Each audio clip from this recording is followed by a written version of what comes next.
कुमारघाट निसिम কৈলাসর थांगमानि दफा लाहार कतना कासलायका गौरनगर आमचेनि लुकुरक लाहार कासुई सानमुक्ति साका लामा हामिया तंगमाना ताइसा लामा काहामके स्नाफिनानि तै जतनसे कतर बरनि सानमंगखा लामा किनारो ड्रेन स्नामरिनानि सानमुक्ति सालाय नबरन लाहार कासुमुं बाय लामाओ बाइक मालकुंरक कचाबायका लाइमानलिया पार्टीमुनि कक्तममानि फाइनानि नांखा কৈলাসর पुलिस रक तै तिया साननाय मथांग्र तैबो फाइनानि नांखा কৈলাসরनि एसडीएम प्रदीप सरकार नखब एडिशनल एसडीएम नवकुमार जमातिया संग्रह लुकुरक साका गौरनगर आमजानि वार्ड नं 2 बाय वार्ड नं 3 वाति फाइकानो ड्रेन करिनि बागै तै पुंगै थांगो लामाओ न गानानि गिनि रगो बाहायनो तै कुप्लुं ओंगै थांगो आबो बाय जंजाल कलायो लुकुरक आ जंजाल तैनो चंदीपुर एसेम्बलिनि एमएलए मंत्री तिंकु रयतै কৈলাসর एसेम्बलिनि एमएलए बिरजित सेनानो कक्तमार हरजाका लेटार बर हरजाका फियाबा मुंसा याप्रे नाहार जागिनि बागै न बरक तिनि लाहार कासुई खादमं फुनंलेका तै सानमुक्ति सालायका कताल ड्रेन स्नामरिनानि बागै আপনারা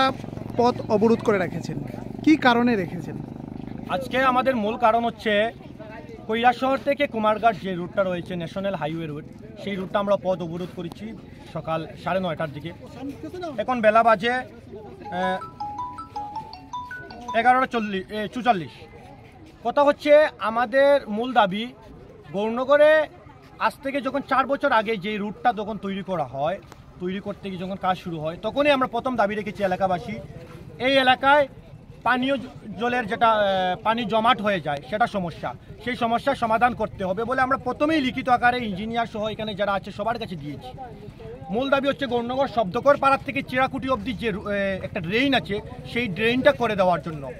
পানি জমে এখানে অনেক কৃষকের যে 4 বছর ধরে আজ দীর্ঘদিন 4 বছর ধরে কৃষিকাজ করতে পারছে না, জল জমাট গলা অবধি জল, কোনো জায়গায় গলা অবধি মানে কুল কিনান পাওয়া যায় না।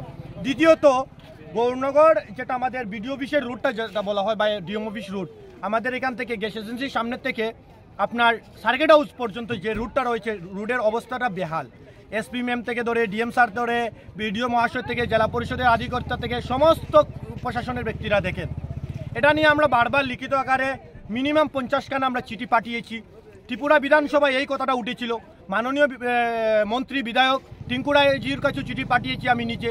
তারপরে আমাদের কৈলাসহরের বিধায়ক মাননীয় বিরজিৎ সিনহা মহাশয়ের কাছেও চিঠি পাঠিয়েছি। এই কথা নিয়ে বিধানসভায় আলোচনা হয়েছে। আমার আশা করি আমাদের মুখ্যমন্ত্রী সাহেবও জানেন এই বিষয়টা, সমস্ত ব্যক্তিরাই কৈলাসহরের গৌরনগর এলাকার বাসী জানেন। আজকে আমরা এই পথ অবরোধ করেছি। আমাদের মূল দাবি হচ্ছে আমাদের ড্রেনটা করে দেওয়া এবং রুটটা কমপ্লিট করে দেওয়া। আমরা বারবার কমপ্লেন করার পরে আমাদেরকে আজকে সবথেকে দুঃখজনক ব্যাপার হয়েছে, এসডিএম স্যার আমাদেরকে কিছুক্ষণ আগে আসছিলেন, আজ থেকে 1 ঘন্টা আগে 10টার দিকে উনি এসে বলেছিলেন কেন পথ অবরোধ করলাম, তুলে নাও, এইন করে নাও। উনি ওনার ব্যক্তিগত কথাবার্তা বলেছেন, উনি যে ওনার চেয়ারে বসে কথা বলেছেন আই ডোন্ট নো।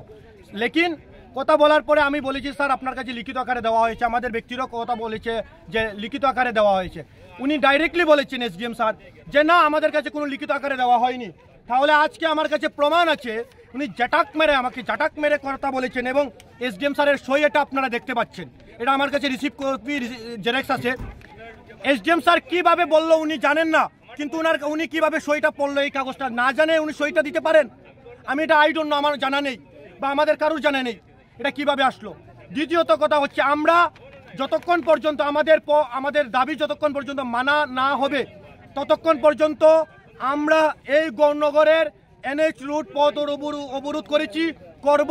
আর যতক্ষণ পর্যন্ত আমাদের দাবি না মানা হচ্ছে আমরা 1 ইঞ্চি পিছপা হব না, 1 ইঞ্চি পিছপা হব না। সমস্ত এলাকার মানুষ আছে আমাদের পাশে। আমাদের এটা ব্যক্তিগত কোনো আমি ইয়াহিয়ার দাবি এমন কথা নয়, এটা পুরা এলাকার মানুষের দাবি।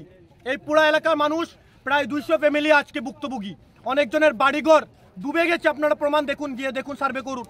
যদি আমি মিথ্যা বলি আইনত ব্যবস্থা আমার বিরুদ্ধে নেন, আমি যদি মিথ্যা বলে থাকি। মহকুমা শাসক কি আপনাদের প্রত্যাহারের দাবিতেই কি এখানে এসে আপনাকে এই কথা বলেছেন? কিসের জন্য এসেছেন আই ডোন্ট নো, লেকিন উনি এসেছেন। উনি প্রথম এসেই যে গরম দামি দেখিয়েছেন এলাকার মানুষকে, ওনার গরম দামিতে চমকে ধমকে আমরা আন্দোলন তুলে নিব, এইসব তো পিছপা হওয়ার মানুষ তো আমরা না। এখন উনি চমকে ধমকে ভেবেছিলেন যে আমাদেরকে উঠিয়ে দিবেন, এটা আমরা পারবেন না। কারণ আমাদের কাছে লিগেলি দাবি এবং আমরা ন্যায্য দাবি, সেই দাবিতে আমরা রাস্তায় নেমেছি। আমরা ব্যক্তি স্বার্থ কারোর স্বার্থ নামি নাই, আমরা এলাকাবাসীর দাবিতে নামেছি রাস্তায়। আমাদের মূল দাবি যতক্ষণ পর্যন্ত না মানা হবে আমরা 1 ইঞ্চি পিছপা হব না। বলে দিলাম। আপনি এবং বলেছেন- এটা আমি আইনিভাবে এসডিএম স্যারের কাছে আজই পারলে আজই দেখা করব। আর কিছুক্ষণ পরে তো আমাদের প্রশাসনিক মিটিং আছে, আমি অবশ্যই যাব, ডিএম স্যারের কাছে যাব।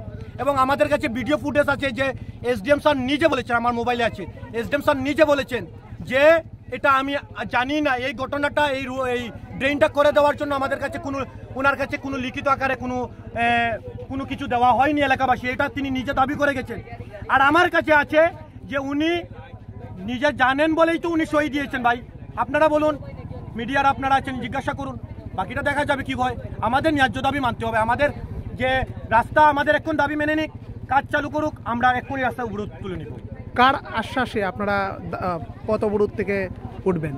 অবরোধ আমরা আমাদের ডিএম স্যার যতক্ষণ পর্যন্ত এসে আমাদেরকে আশ্বাস না দিয়েছেন যে হ্যাঁ আপনারা এলাকাবাসী আপনাদের ন্যায্য দাবি যতক্ষণ পর্যন্ত না মানা হবে আমরা মেনেছি এবং আমরা কাজ চালু করে দিব, আমরা তুলে নিব। এবং আরেকটা বিষয়, এই রুটের যিনি ইঞ্জিনিয়ার আছেন, মেইন ইঞ্জিনিয়ার যিনি আছেন ডিপার্টমেন্টের, উনি নিজে এসেছেন, সকালবেলা এসে আমার সাথে কথা বলেছেন, এলাকাবাসীর সাথে কথা বলেছেন। উনি একটাই কথা বলেছেন যে আমরা কাজ করব। বললাম কীভাবে কাজ করবেন?